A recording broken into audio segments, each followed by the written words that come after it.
Sounds like we've got some Wayne State Warriors here today. I am so excited, so thrilled to be here.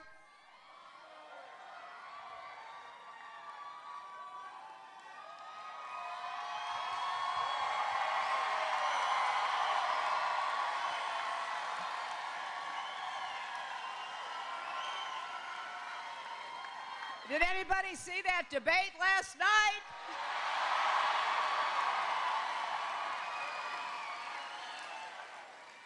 Well, you never saw anything like that before. It is great to be here with so many wonderful officials. I want to thank them. I know they've been out to talk with you. I appreciate the introduction that Jim Allen gave me, and I'm proud to be introduced by the President of the Steelworkers.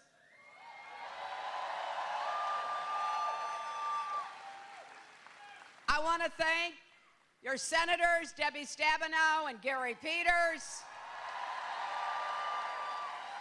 your members of Congress, John Conyers, Debbie Dingell, Brenda Lawrence, and Sandy Levin. I want to thank your wonderful mayor, Mike Duggan. I want to thank County Executive Warren Evans. It's exciting to be here for so many reasons, to be back here in Detroit, to be at Wayne State. I thought President Obama was pretty accurate when he was talking about how Detroit is coming back.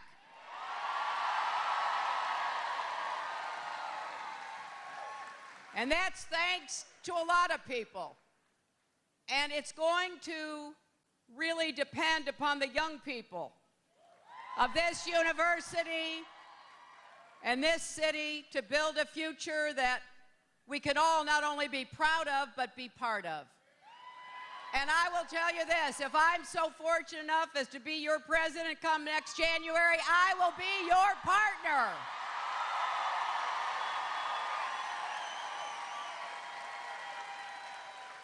But whether or not I get that chance really depends upon all of you. And we're coming up to an important day.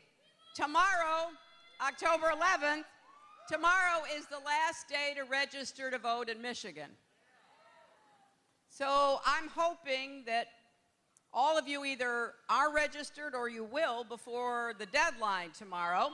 And we have people all over the crowd with clipboards. We've got clipboards who can help you register to vote. If you're registered but you have friends and family who aren't, I need you to convince them to register, go to their local clerk's office. If you're not sure if you're registered or if you've moved recently and you want to make sure, go to iwillvote.com. It's amazing. You can put your name in and your address to make sure you're registered, so please do that. If you have an absentee ballot sitting at home, I hope you will fill it out and mail it in right away. Don't put that off. There are a lot of important races down ballot as well. But that's how we're going to win, by the biggest turnout that we have seen in a really long time.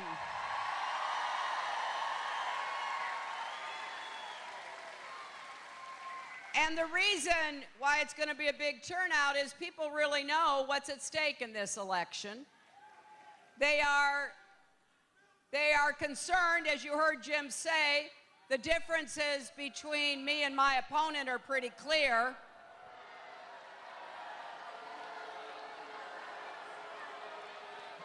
To paraphrase my friend Michelle Obama, one of us went high and one of us went low.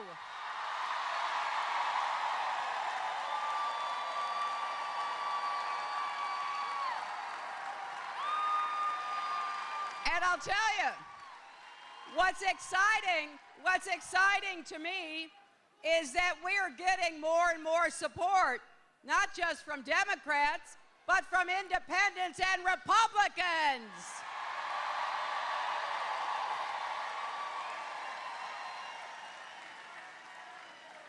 Now, I believe you deserve something to vote for, not just something to vote against. So last night, when I got a chance, I tried to speak directly to the questions that are on people's minds and to share my vision of what we can do together.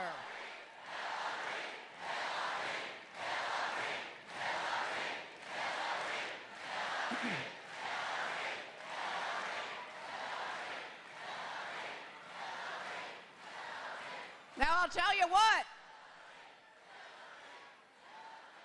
Donald Trump spent his time attacking when he should have been apologizing.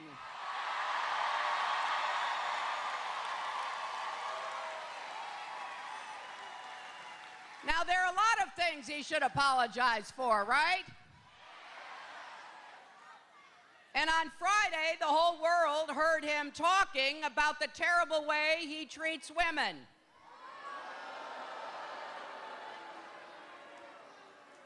And last night, when he was pressed about how he behaves, he just doubled down on his excuse that it's just locker room banter. Well, I'll tell you what. Women and men across America know that is just a really weak excuse for behaving badly and mistreating people. Now, I got to tell you, though, we've seen this kind of behavior all through the campaign from my opponent, and unfortunately, some people don't want to face it, but here's a man who has insulted not just women, but African Americans, Latinos, people with disabilities, Muslims, POWs, and so many more.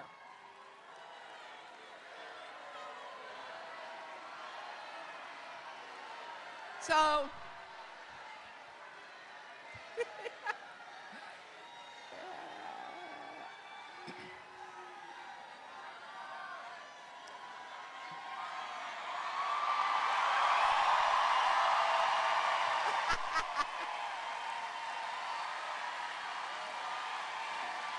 you know, I do hope somebody follows that gentleman out and stages an intervention. He clearly has not been following this election very closely.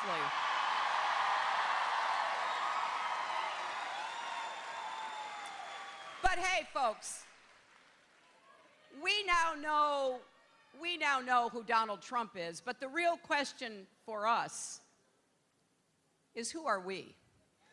Right? I would argue we are not who he is.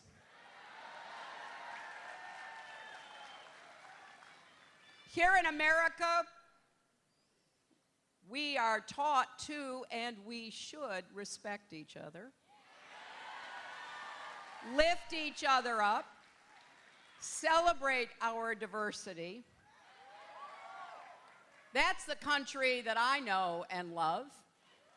And that's the country that this generation of young people are going to make even stronger, more open, more tolerant.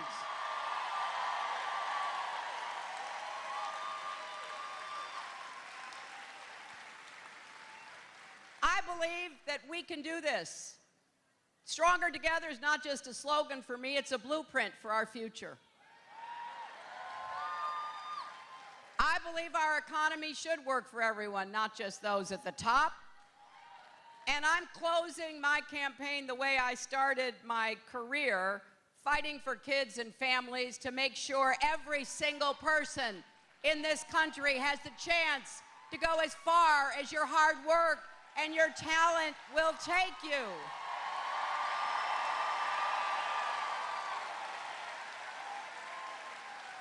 You see, I believe the American dream is big enough for everybody.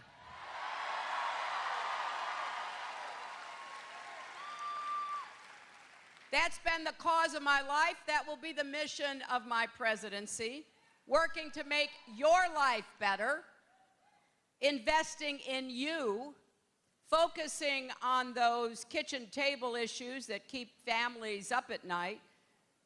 You know what they are: the cost of college, the cost of child care, which in lots of places is as much as college, paying for health care, especially prescription drugs.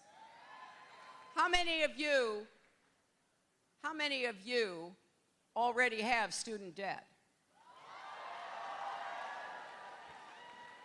Well, that is going to be one of the first things I address.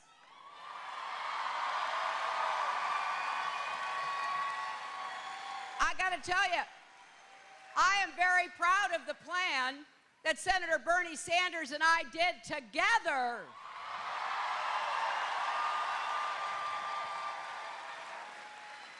Senator Sanders and I ran a campaign on issues, not insults, and I'm very proud of that.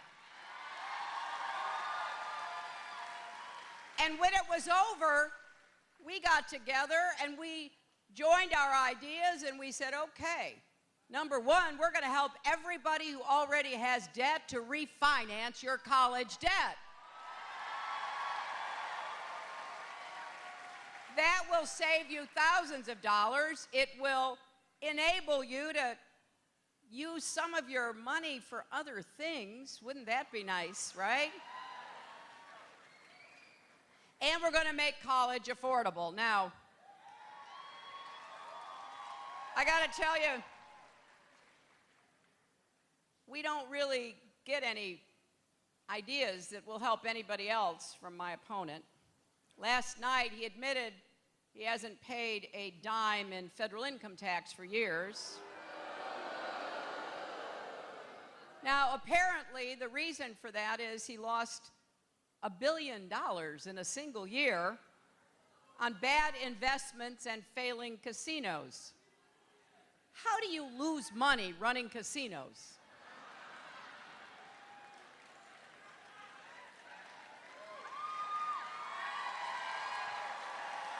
And you know, somebody then said, well, that just shows what a genius he is. Well, it does take a certain kind of genius to lose $1 billion in a single year. But seriously, you know what that means? That means zero for Pell Grants, zero for the military, zero for our vets. He hasn't contributed his fair share by any stretch of the imagination to support our country. He's been taking from America with both hands and sticking the rest of us with the bill. Because I believe that every single one of us in this room today has paid more in federal income taxes than Donald Trump has.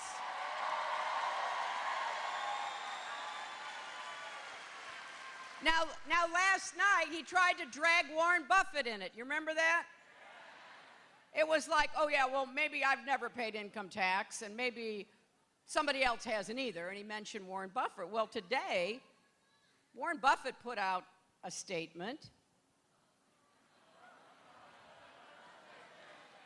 Well, for starters, Warren Buffett is a real billionaire.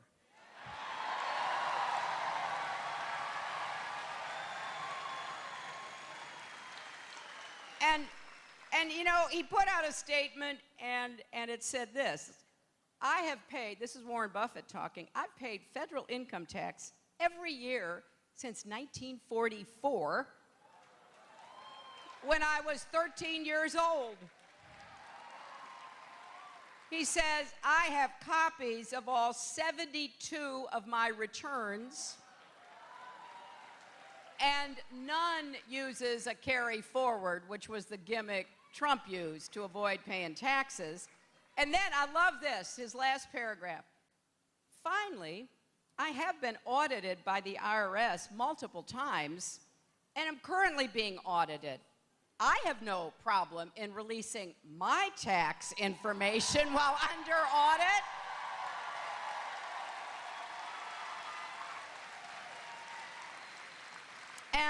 Then he concludes by saying, neither would Mr. Trump, at least he would have no legal problem.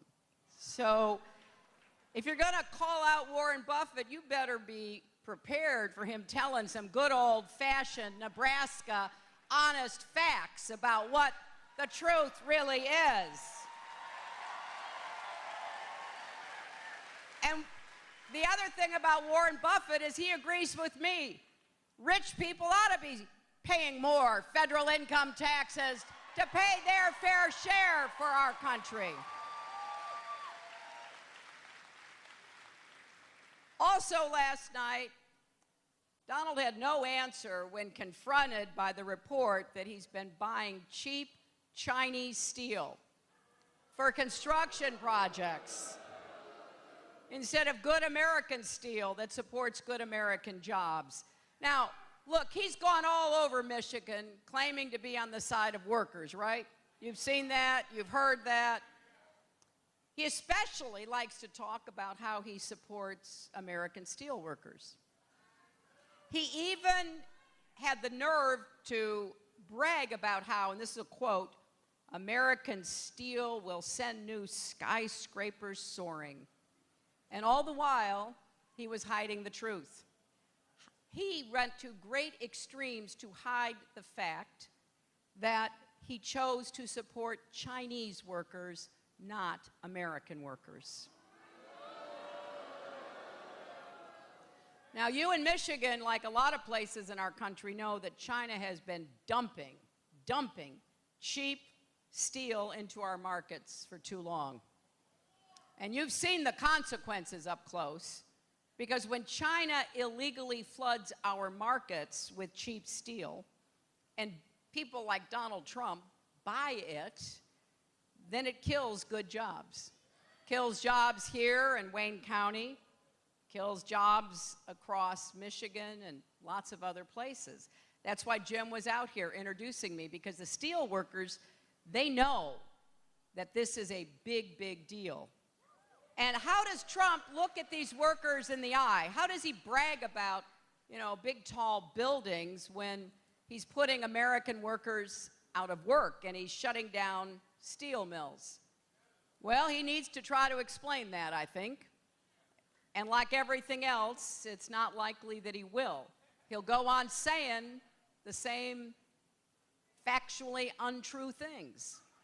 Well, I do have some advice for Donald.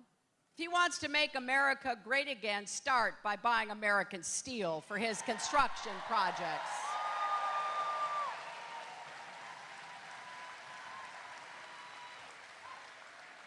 But here's the other thing you need to remember, because I assume some of you know people who might be thinking about voting for Trump. And I know, but you do have to try.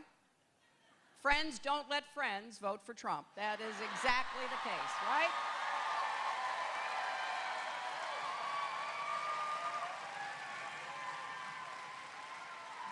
So if people aren't worried about the fact he pays no income tax, and if they're not worried about how he's misled people about where he gets his steel, point out to them that he actually stood on a debate stage during the Republican primaries and said wages in America are too high.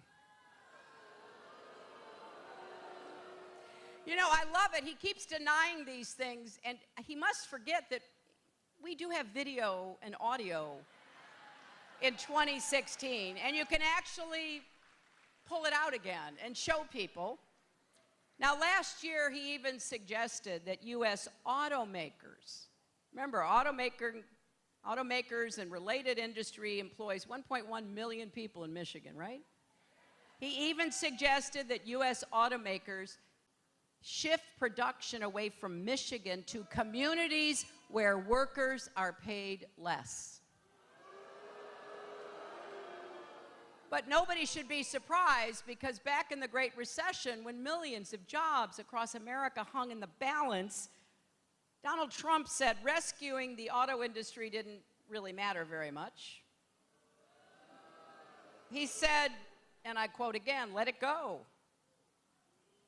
Now, I can't imagine that. I supported President Obama's decision to rescue the auto industry in America.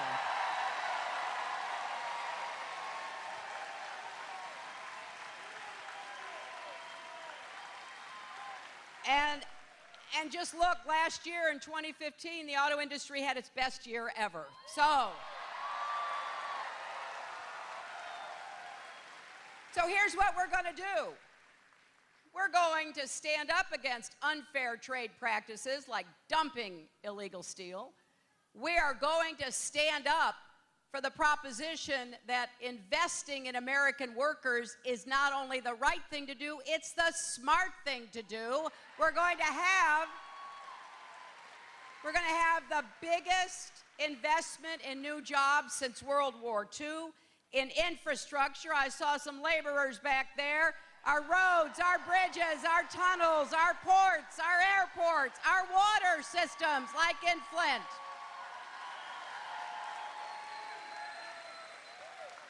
We are also going to invest in advanced manufacturing. I believe we can take jobs, good-paying, value-added jobs, away from not low-wage competitors, but high-wage competitors like Germany. If we put our minds to it, we could be the center of precision machining, 3D printing. We could make a real difference in creating advanced manufacturing, a manufacturing renaissance.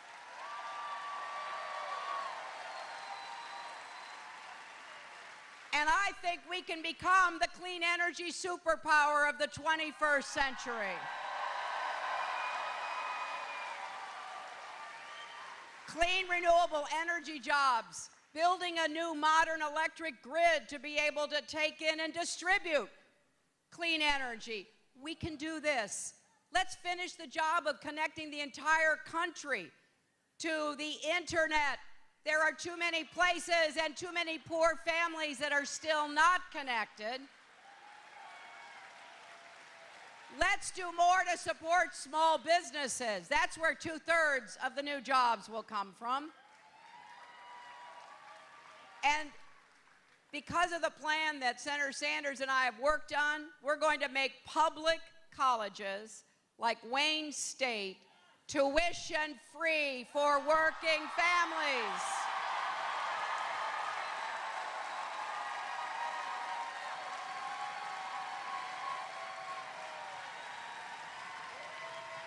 If your family makes less than $125,000 a year, it'll be tuition-free. If it's over that, it will be debt-free, so you only pay what you can afford without going into debt.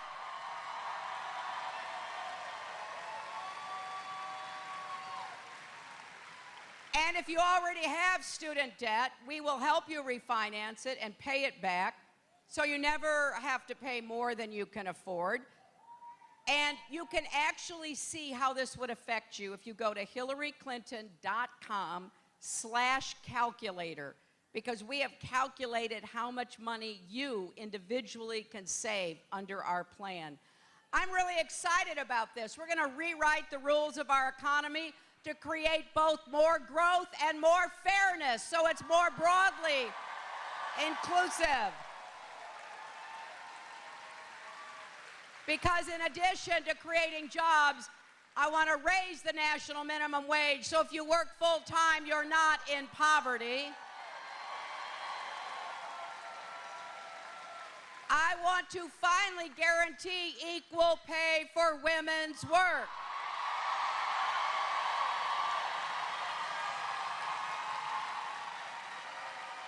And I want to do more to incentivize more companies to share their profits with their employees. If you help to make that profit, it should not be just the executives who get to share in it. And we will end the cowboy culture on Wall Street and the quick buck mentality in corporate boardrooms. We're going to defend the tough rules, the Dodd-Frank rules on Wall Street. We are going to defend the consumer Protection Bureau, the Consumer Financial Protection Bureau, that was envisioned and largely created by my friend, Senator Elizabeth Warren.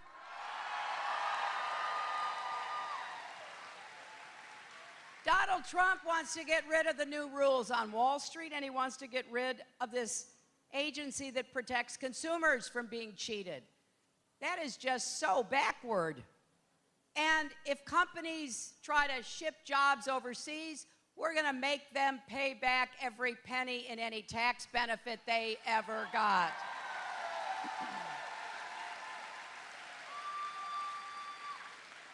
And how are we going to pay for it? Well, we're going to pay for it by getting people at the top to pay their taxes. And we know how to do this. And we had quite a back and forth last night because it was bizarre. Donald Trump's proposals have been independently analyzed. They will only help people like Donald Trump. They are the biggest tax breaks for the wealthy ever. They will raise taxes on millions of middle-class families.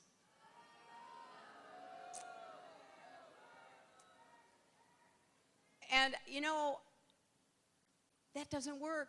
That's called trickle-down economics. It doesn't work for the vast majority of Americans. We've got to make it clear, as I have, I am not raising taxes on middle-class families, period.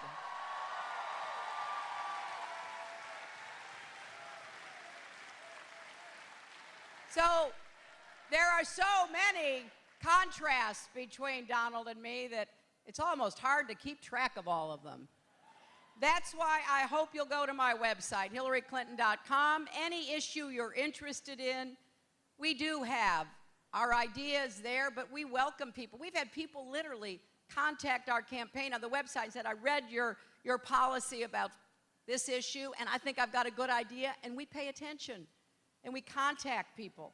We want the best ideas we can get from across America to make our country all we can be together. So there's a lot of work to be done, but this is a time to come together in these last 29 days. We know very well that we've got to make good things happen in our country, and I believe that with all my heart.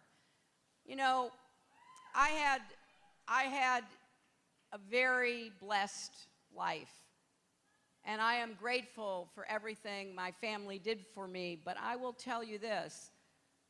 It wasn't easy. My grandfather on my dad's side was a factory worker. My dad was a small businessman, worked really hard. My mom was abandoned and neglected as a child, and it was really only through the kindness of people that she got through her childhood, and then she was working as a maid and a babysitter by the time she was 14. So I take none of this at all for granted. And I believe America is an exceptional nation. We have so much to be grateful for. But we each have to do our own part. And we each have to reach out with more kindness to others. I know there's been a lot of negativity, and it's easy to get cynical about politics, but I'll tell you what, that's what the other side wants you to feel. They want you to just say, well, I'm not going to vote because you know it's so nasty. That's the main reason to vote, to make it clear we're not putting up with that kind of attitude. And I'm going to reach out to everybody because the next 30 days will shape the next 30 years. And we really hope that young people will represent the biggest voting group in this election ever.